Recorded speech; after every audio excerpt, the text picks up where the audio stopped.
وہ آپس میں مل کر جو فیصلہ کریں گے ان کا فیصلہ سب کو قبول ہوگا۔ ایک ثالث سیدنا علی رضی اللہ عنہ مقرر کریں، دوسرا ثالث امیر معاویہ رضی اللہ عنہ مقرر کریں گے۔ چنانچہ سیدنا علی کی طرف سے ابو موسیٰ اشعری رضی اللہ عنہ مقرر ہوئے اور امیر معاویہ کی طرف سے عمرو بن عاص رضی اللہ عنہ۔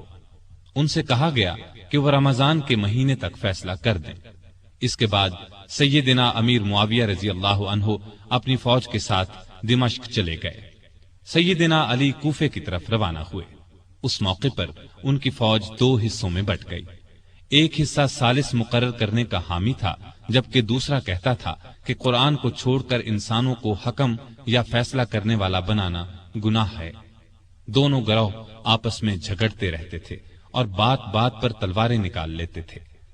علی رضی اللہ عنہ بڑی مشکل سے انہیں کوفہ تک لائے، لیکن 12,000 آدمی جو ثالثوں سے فیصلہ کرانے کے خلاف تھے فوج سے الگ ہو کر ہرورا کے مقام پر چلے گئے۔ ان لوگوں کو خارجی کہا گیا۔ دونوں ثالثوں نے جو فیصلہ دیا وہ ایک دوسرے سے مختلف تھا۔ سیدنا ابو موسیٰ اشعری کا فیصلہ یہ تھا کہ علی اور امیر معاویہ میں سے کسی کو خلیفہ مقرر نہ کیا جائے، انہیں چھوڑ کر مسلمان جسے چاہیں خلیفہ بنا لیں۔ سیدنا عمرو بن عاص کا فیصلہ یہ تھا کہ ابو موسیٰ اشعری نے علی کو خلافت سے الگ کر دیا ہے، میں ان کی جگہ معاویہ کو خلیفہ مقرر کرتا ہوں۔ اس پر ہر طرف شور مچ گیا۔ سیدنا علی کے حامیوں نے یہ فیصلہ ماننے سے انکار کر دیا۔ اب پھر سیدنا علی فوج لے کر دمشق کی طرف بڑھنا چاہتے تھے کہ خارجیوں نے ہر طرف فساد مچا دیا۔ انہوں نے جتھے بنا کر لوگوں کو لوٹنا شروع کر دیا۔ آخر علی رضی اللہ عنہ پہلے ان کی طرف بڑھے۔ نہروان کے مقام پر شدید جنگ ہوئی، 4,000 خارجی مارے گئے۔ اس طرح خارجیوں کا زور ٹوٹ گیا، لیکن ان کی ٹولیاں آئے دن فتنہ برپا کرتی رہتی تھیں۔ دوسری طرف سیدنا امیر معاویہ نے عمرو بن عاص کو فوج دے کر مصر پر چڑھائی کر دی۔ وہاں علی کی طرف سے محمد بن ابی بکر گورنر تھے۔ انہوں نے شامی فوج سے شکست کھائی اور خود بھی گرفتار ہوئے، پھر قتل کر دیے گئے۔ مصر کے بعد شامی فوج نے حجاز، عراق اور یمن وغیرہ پر حملے شروع کر دیے۔ علی کو ملک کی اندرونی شورشوں کی وجہ سے اسلامی فتوحات کے دائرے کو بڑھانے کا موقع نہ مل سکا۔ پھر بھی 35 ہجری میں انہوں نے بحری راستے سے ہندوستان پر حملے کی اجازت دی۔ چنانچہ اس زمانے میں کوکن بمبئی پر کامیاب حملہ کیا گیا۔ یہ علاقہ اس وقت سندھ میں شامل تھا۔ نہروان کی لڑائی کے بعد سیدنا علی کا ارادہ شام پر حملہ کرنے کا تھا۔ انہوں نے جنگ کی تیاریاں شروع کر دی تھیں، لیکن دوسری طرف خارجیوں نے سازش تیار کی کہ علی، معاویہ اور عمرو بن عاص تینوں کو قتل کر دیا جائے۔ ان کے خیال میں امن اسی صورت میں قائم ہو سکتا تھا۔ چنانچہ اس کام کے لیے 3 آدمی مقرر ہوئے۔ عبد الرحمن بن ملجم نے علی کو، برق بن عبداللہ نے امیر معاویہ کو اور عمرو بن بکر نے عمرو بن عاص کو شہید کرنے کا ذمہ لیا۔ ان بدبختوں نے رمضان 40 ہجری میں ایک ہی روز فجر کی نماز کے وقت ان تینوں بزرگوں پر حملہ کرنے کا فیصلہ کیا۔ مصر کے گورنر عمرو بن عاص اس روز بیمار تھے۔ انہوں نے اس روز خارجہ بن حذافہ کو نماز پڑھانے کے لیے بھیجا، لہذا عمرو بن بکر نے ان کے دھوکے میں خارجہ بن حذافہ کو شہید کر دیا۔ دمشق میں برق بن عبداللہ نے امیر معاویہ پر حملہ اس وقت کیا جب وہ مسجد کے دروازے سے نکل رہے تھے۔ انہیں معمولی زخم آیا۔ کوفے میں عبد الرحمن بن ملجم ملعون سیدنا علی کے راستے میں چھپ کر بیٹھ گیا۔ جب وہ فجر کی نماز کے لیے مسجد کی طرف چلے تو ان پر تلوار کا وار کیا، سر پر شدید زخم آیا۔ ابن ملجم کو گرفتار کر لیا گیا۔ سیدنا علی نے اپنے بیٹوں حسن اور حسین کو بلا کر کچھ نصیحتیں کی اور اپنے قاتل کے بارے میں فرمایا، اسے کھانا کھلاؤ، پانی پلاؤ اور اچھی طرح رکھو۔ اگر میں اس زخم سے مر جاؤں تو اسے قتل کرنا، شریعت کا یہی حکم ہے۔ اس کے ناک اور کان وغیرہ نہ کاٹنا۔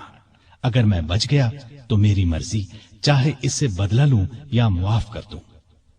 ابن ملجم کی تلوار زہر آلود تھی، وہ اس زخم سے شہید ہو گئے۔ انا للہ و انا الیہ راجعون۔ یہ رمضان کی 17 18, 19, 20